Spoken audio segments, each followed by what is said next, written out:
You can do it. If we all come together, like, we can all be successful this year. I'm wishing good vibes on all of us. It's like, dude, no, you guys are a bunch of... Not everybody gets a trophy. There's two types of people in this world. There's winners and there's losers. And if your dad has said, oh, it doesn't matter whether you win or lose, just as long as you have fun, well, I hate to say it, your dad's a loser. I've spent the last like 2 months trying to figure out like how to start this video. It's been pretty tough. You know what I don't do about it?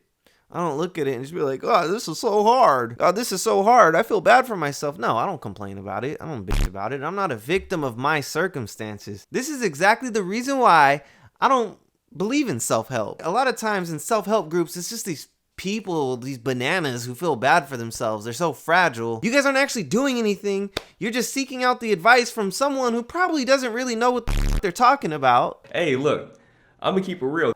And then using that as not even fuel to change anything, which is fine. If you want to make that decision, that's fine. You don't want to do anything about it, or you're not in a place to do anything about it, okay. But then they feel bad for themselves, and then they seek out other like-minded people and try to make themselves feel better, but don't actually change anything. I know that we all know people like this. I hit my boy up and I said, yo, I feel bad for myself. And he said, why? Because you don't make videos? Just get right in there, you know, like straight to the heart of the problem, you know? Yeah, and I'm out of shape and I have no money. Life is hard. You know, just that's normal self-help nonsense that people say, right? LOL, you want a job? 18 an hour. There's a solution. No, I want to be my best self. How do I do that? I don't know, man. Just start taking responsibility for yourself and your circumstances. Now, even though he said this and he was being nice because he thinks I'm fragile, but I guarantee you he was looking at that. Why is this dude being a bitch? Guarantee that that's what he was thinking, but he would never say that to my face because, I mean, if he did, I'm higher up on the social hierarchy, and to establish my dominance, I'd snap his neck. I don't feel bad for myself if I'm broke or if I'm not meeting whatever results I want to see. I understand that I'm in control of my outcome, so I'm not like really tripping. Like if I feel like I don't have enough money, if I'm not working enough and I also don't have money, then like it doesn't add up, dude. Look, I get it. Sometimes we wake up and we're just not feeling it. When I feel what I feel, sometimes it's hard to tell you so. So then what do? We wake up, we hop on YouTube, and we look up our favorite motivational self-help dude to kind of massage our egos and make us feel better.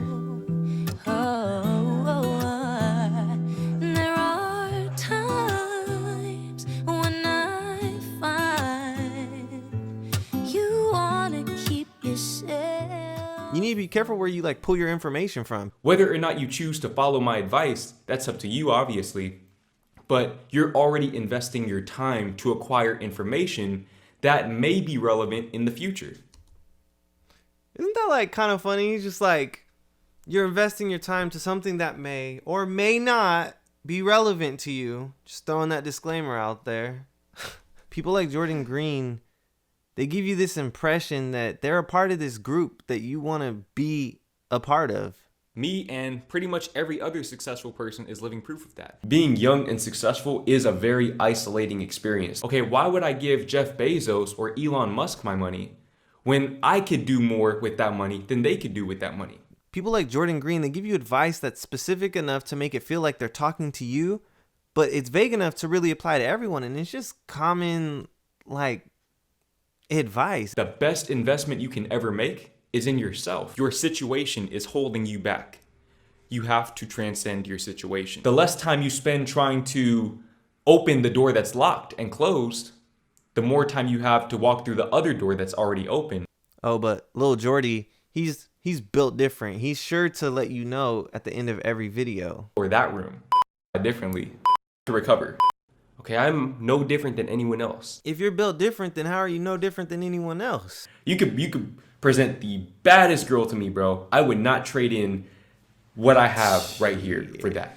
I'd trade everything in for a little baddie. You know what I'm saying? Hey, look, I'm gonna keep it real. They give advice in situations and things that they really have no business giving advice about. Listen to his explanation as to why he's single. But I live in Allen, Texas, and for the people who don't live in the DFW area, Allen, Texas is essentially your prototypical upper middle class suburban community. Okay, since I've moved to this city, I've probably seen, at most, no exaggeration, 5 girls within my age range. I don't know, man. Allen, Texas is only a 30-minute drive away from Dallas, which is like the 3rd biggest city in Texas. And those girls, for all I know, could have been teenagers. They might have been 18, 17. I don't know. I'm not going to date a high schooler. Okay, I don't care if they got left back. You could be 20 years old in high school. I'm not going to date you. I'm not dating a high schooler. Dog, what the fuck are you talking about? That means I have to start going for 30-year-olds, bro, and I don't want to do that. Okay, I don't mind dating an older girl, but bro, I'm not trying to date these high schoolers' moms. Like I said earlier, man, I even resorted to going to the leasing office and asking the women who work there where I could find women my age. Even if I were around girls my age, they wouldn't be able to relate to me. I don't think they'd understand like the things that they just wouldn't get it. You know, like they wouldn't really be able to relate to me in the way that I'm looking for. Maybe it's Allen, Texas, or maybe you're just not good at getting girls, dog. So if you don't really have that much experience in pulling chicks, then why are you giving dating advice? And why are people listening to the dating advice from a dude who doesn't know how to pull chicks? That's just, don't get. Fun fact, Lil Jordy broke up with his ex-girlfriend because she was vegan. Which is pretty savage, dude. Babe, why don't we get some steak? Well, I don't really eat meat, so why don't I just, get a salad? Why don't you just get the fuck out of my life? Jordan's a city boy. That's pretty savage, dude. But I would say, like, if you're going to be a self-development dude, you should look at people like Jordan Peterson, really process to understand what they're saying, and then you can use that in your content, and then you'll really have some gems in there that people can really take away. There's real value there. These self-help dudes, the only value they give is that feel-good feeling for an instant, but then that ends up making people feel bad later. Right now, you're a self-help dude. Your biggest videos are about you not touching yourself. To whoever thinks, oh, you're just jealous, I am jealous. October, like I said, was my golden month. I made $2,204. $2,000? You're here because you're struggling to start. I don't know what that's like. But if not now, then when? D-Train. How's it going? There's never a good time to start. So if not now, then when? Yeah, dude, or if you're struggling to start, you could just stop being a bitch. Thank you.